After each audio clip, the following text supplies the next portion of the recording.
there's a strange old story about a man who lived a perfectly ordinary life. He wasn't rich, he wasn't poor, just average.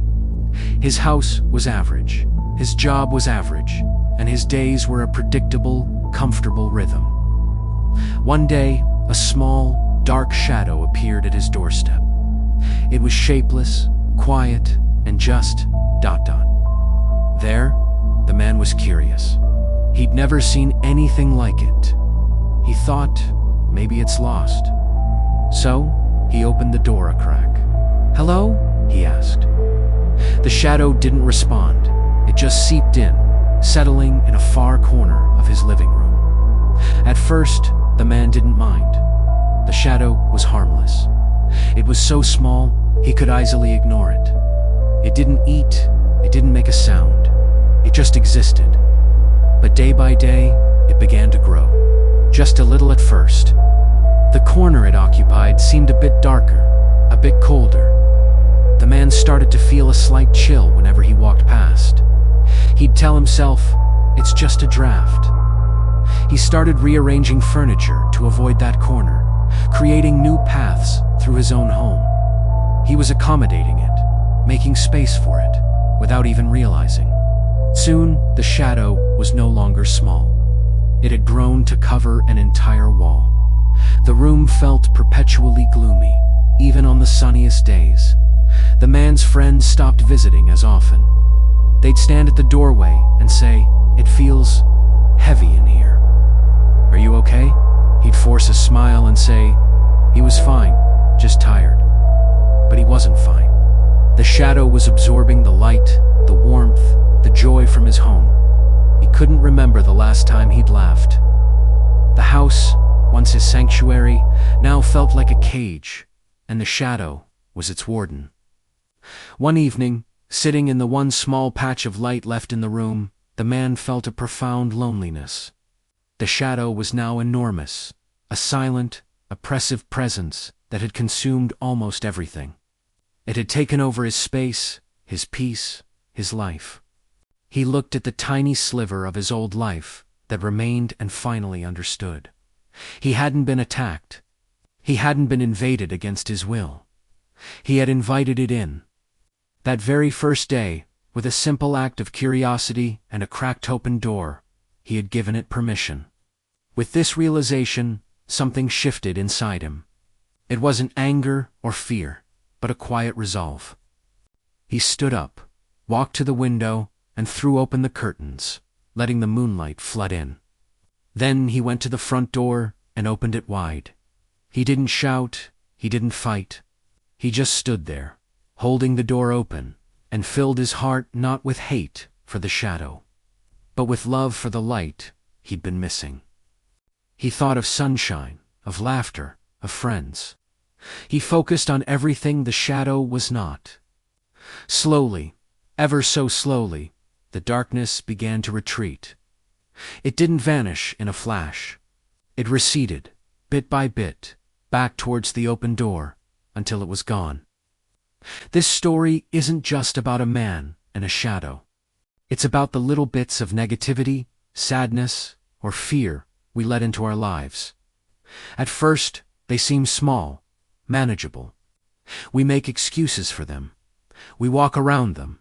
We accommodate them. But they grow. They feed on our light, our energy, our joy, until they threaten to take over everything. But the power to let them in is the same power we have to let them out. It starts with recognizing you opened the door.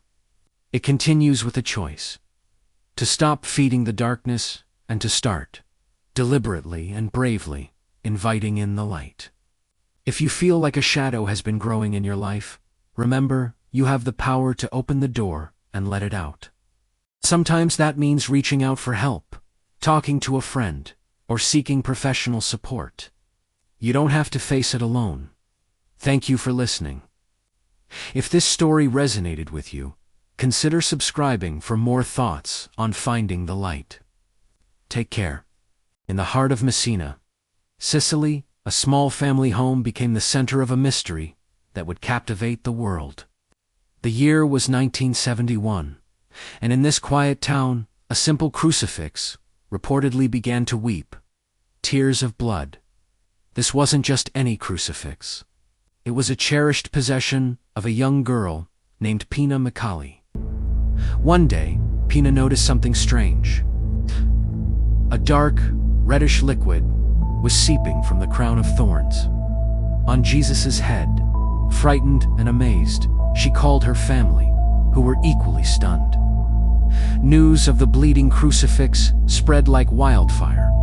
Soon, their home was no longer a private space. Pilgrims, skeptics, scientists, and journalists flocked to Messina, all eager to witness the phenomenon for themselves. The Macaulay family placed a small bowl beneath the crucifix to collect the red fluid, which continued to flow intermittently for days. The liquid looked and smelled just like blood. The Catholic Church, naturally cautious about such claims, launched an immediate and thorough investigation. The Archbishop of Messina appointed a commission of theologians, scientists, and doctors to get to the bottom of it. Their first task was to analyze the substance. Samples of the red liquid were sent to multiple independent laboratories. The results came back, and they were astonishing. Every single lab confirmed that the liquid was, in fact, human blood. Specifically, it was male blood, type AB. This discovery only deepened the mystery. Where was the blood coming from? The commission examined the crucifix itself with intense scrutiny. It was made of wood and plaster, a common, mass-produced item. They used X-rays and other advanced techniques to look for any hidden devices, chambers, or mechanisms that could explain the bleeding. They found nothing. The crucifix was solid. There was no trickery involved in its construction. This ruled out a simple, mechanical hoax, with the possibility of a physical trick seemingly debunked. The investigation turned towards the people involved, particularly Pina Macaulay. Could she have somehow faked the phenomenon? This is where the story takes a more complex turn. Investigators considered the possibility of stigmata, a condition where a person mysteriously exhibits wounds resembling those of Jesus Christ, often accompanied by bleeding. However, Pina showed no signs of stigmata or any unusual wounds. Another theory was that the blood might have come from Pina herself, or someone else in the house, who then applied it to the crucifix. The investigators monitored the family closely, even sealing the room where the crucifix was kept, to ensure no one could tamper with it. Yet, even under these controlled conditions, the crucifix reportedly continued to produce the mysterious red liquid. The blood type, AB, is relatively rare, but it didn't definitively link the blood to any specific person without further DNA testing, which was not as advanced back then. As the weeks went on, the phenomenon began to fade. The bleeding became less frequent and eventually stopped. Altogether, the Church, after its extensive investigation, remained non-committal. They never officially declared the bleeding crucifix a miracle, nor did they denounce it as a hoax. The official verdict was non constat supernaturalit, which basically means the supernatural origin is not proven. They acknowledged that the event was inexplicable by the scientific means available at the time, but stopped short of giving it their full endorsement. To this day, the case of the bleeding crucifix of Messina remains one of the most compelling and unsolved mysteries of its kind. Was it a genuine miracle, a sign from above? Or was it an incredibly elaborate hoax that managed to fool scientists and theologians alike? Perhaps it was something else entirely, a phenomenon that lies beyond our current understanding of the natural world. Whatever the truth may be, the story continues to fascinate and challenge our beliefs about the line between faith and science. What do you think happened? Let me know your theories down in the comments. Thanks for watching, and don't forget to like and subscribe for more explorations into the unknown. See you next time. Have you ever heard a story so strange, so unbelievable, it sends a shiver down your spine? Today, we re-diving into a medical mystery that baffled doctors and captured the world's attention. The incredible case of the child who spoke with two voices. It all started with a young girl. Her family. She was completely normal, a happy and healthy child. But one day, something extraordinary happened. When she spoke, it wasn't just her own sweet, childish voice that came out. Another voice, deeper and distinctly different, would sometimes speak right alongside it, or even take over completely. Imagine the confusion and fear. A single person, speaking in two separate, clear voices. Their parents were understandably alarmed. They took her to countless doctors, specialists, and experts. Initially, many were skeptical. Was it a prank? A ventriloquist act? Some even suggested it might be a psychological issue. But as they examined her, they realized this was no trick. The second voice was real. It would answer questions, hold conversations, and had its own unique personality, completely separate from the little girl's. The medical community was stumped. They ran every test imaginable. Brain scans, throat examinations, psychological evaluations. Every result came back normal. Physically, she was a perfectly healthy child. There was no anatomical explanation for how two distinct vocal signatures could come from one set of vocal cords. The two voices had different pitches, tones, and even speech patterns. It was as if two separate individuals were sharing a single body. As the case gained media attention, theories began to fly. Scientists proposed complex neurological phenomena, suggesting a rare form of brain activity that allowed for the creation of a second vocal persona. Others wondered if it was an undiscovered type of twinship, where one twin was never physically formed but existed in a non-physical way. The story became a modern legend, blurring the lines between science, medicine, and the unexplained. One of the most fascinating aspects was the relationship between the two voices. Sometimes they would argue. Other times, they would finish each other's sentences. The girl herself seemed to view the second voice as a companion, a hidden friend that no one else could see but everyone could hear. It was a bizarre and surprisingly touching dynamic. She was never truly alone. Years went by. As the girl grew into a teenager, the second voice began to fade. It appeared less and less frequently, until one day it simply vanished, as mysteriously as it had arrived. She was left with only her own voice and the memories of her extraordinary childhood. So what was the final diagnosis? The truth is, there never was one. The case remains one of the most perplexing in medical history. It challenges our understanding of consciousness, identity, and the very mechanics of human speech. Was it a neurological anomaly, a psychological phenomenon, or something else entirely?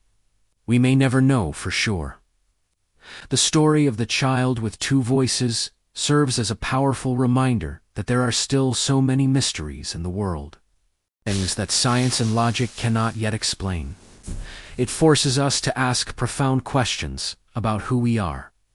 What is the voice inside our head? And what makes us, us? What do you think happened? Let me know your theories in the comments below. It's a fascinating puzzle to think about. Thanks so much for watching. And if you enjoy diving into strange mysteries like this one, make sure to like and subscribe for more. See you next time. Have you ever heard of a haunting that started not with a Ouija board or a seance, but with a Bible? It sounds strange, right? But that's exactly what happened to the Smurl family in West Pittston, Pennsylvania. Back in the 1970s, their story became one of the most famous and controversial haunting cases in American history. It all began in 1974, when Jack and Janet, along with their 4 daughters and Jack's parents, moved into a duplex. For the first year and a half, everything was perfectly normal. They were just a regular family, living their lives. But then, strange things started to happen. It began subtly. Tools would disappear and then reappear. A new stain mysteriously appeared on the carpet. The TV would suddenly burst into flames. They were strange occurrences, sure, but easily explained away. Or so they thought. The activity soon escalated dramatically. They started hearing phantom footsteps walking up and down the stairs. Drawers would open and close on their own. The temperature in rooms would drop suddenly, leaving them shivering. They'd hear knocking sounds and scratching noises coming from inside the walls, almost as if something was trying to get out. It was becoming clear that these weren't just random coincidences. Something was in their house with them. Desperate for answers, Jack and Janet turned to the only thing they could think of: their faith. Janet brought a blessed Bible into the house, hoping it would offer some form of protection. But instead of calming things down, it was like throwing gasoline on a fire. The very night she brought the Bible home, the paranormal activity exploded. The entity, or whatever it was, seemed enraged. It was no longer just making noises. It was making its presence known in terrifying ways. The family started seeing dark, shadowy figures moving through the hallways. They would hear disembodied voices, whispering their names. The smell of something foul and rotten would fill the air without warning. Janet reported being physically assaulted by an unseen force, and Jack claimed to have seen a grotesque, pig-like creature. The haunting had turned from a minor annoyance into a full-blown spiritual war. The Smurls reached out to paranormal investigators Ed and Lorraine Warren, who you might know from the Conjuring films. The Warrens confirmed the family's worst fears. They were being tormented by a powerful demonic entity. They conducted exorcisms and blessings, but each attempt only seemed to make the entity angrier. The house became a battleground. The Smurls were living in a constant state of fear, exhausted and terrified in their own home. The story eventually went public, turning their quiet street into a media circus. Reporters, skeptics, and curiosity seekers camped outside their house. Some believed them, while others accused them of fabricating the entire story for fame or money. The Smurls always maintained their story was true, pointing to the sheer terror they endured for years. They eventually moved out in 1987, unable to take it anymore. The new residents of the house reported no unusual activity, leaving the mystery of the Smurl haunting unsolved. Was it a real demonic infestation, a shared delusion, or something else entirely? We may never know for sure. What do you think happened in that house on Chase Street? Let me know your theories in the comments below. Thanks for watching, and don't forget to like and subscribe for more chilling stories. See you next time. Ever heard of the story that inspired The Exorcist? It's not just a Hollywood tale. This is the chilling, true story of a young boy from the suburbs of Washington, D.C., often called the Boy from Chicago, whose case remains one of the most documented and debated accounts of alleged demonic possession in American history. It all started in 1949 with a 14-year-old boy, whose real identity is protected by the pseudonym Roland Doe. Roland was a quiet, only child, living a normal life until the death of his beloved aunt, Harriet. She was a spiritualist and had introduced him to the Ouija board. Shortly after she passed away, strange things began to happen around the house. First, it was subtle. Scratching sounds seemed to come from inside the walls and floors. Furniture would move on its own. A picture of Jesus on the wall would shake whenever Roland was near. The family, initially skeptical, grew terrified as the phenomena escalated. They heard footsteps when no one was there and saw objects levitate and fly across the room. The family first turned to their Lutheran pastor, who, after witnessing some of these events himself, suggested they seek help from the Catholic Church. This led them to several priests, and eventually to Father William S. Bodern, a Jesuit priest at St. Louis University. By this time, the strange events were focused directly on Roland. Red scratches and welts would appear on his skin, sometimes forming words like hell or evil. The family moved to a relative's house in St. Louis, hoping to escape whatever was haunting them, but the activity only intensified. It was here that the decision was made to perform the rite of exorcism. The process was grueling, lasting for weeks. According to the detailed diary kept by one of the assisting priests, Father Raymond Bishop, Roland would speak in a guttural voice, utter phrases in Latin, a language he had never studied, display unnatural strength, requiring several people to hold him down. He would react violently to sacred objects like holy water and crucifixes. One of the most terrifying moments described in the diary occurred when the word Louis appeared in angry red scratches on the boy's chest. The priests took this as a sign that they should ask the boy if he wanted to go to St. Louis, which is what led to the main exorcism taking place there. The climax of the ordeal happened during Holy Week. After weeks of intense struggle, on the night of Easter Monday, the priests commanded the demon to reveal its name. Suddenly, Roland's body went into a violent seizure. Then, in a clear and calm voice, he said, "He is gone." He explained that he had a vision of St. Michael the Archangel defeating the devil on a great battlefield. From that moment on, all the strange phenomena stopped. Roland Doe went on to live a completely normal life. He got married, had children, and reportedly has no memory of the terrifying events of 1949. So, what really happened? Was it a genuine case of demonic possession, a manifestation of psychological trauma, or an elaborate hoax? The priests involved were convinced they had witnessed a true battle with a supernatural evil. Skeptics argue it could have been a combination of mental illness, adolescent turmoil, and the power of suggestion. The detailed diary of the exorcism, known as the St. Louis Diary, remains the primary source for this case. It provided the factual backbone for William Peter Blatty's novel, The Exorcist, which he later adapted into the iconic horror film. While the movie added dramatic flair, the core of the story, the scratching, the levitating objects, the foreign languages was pulled directly from these real-life accounts.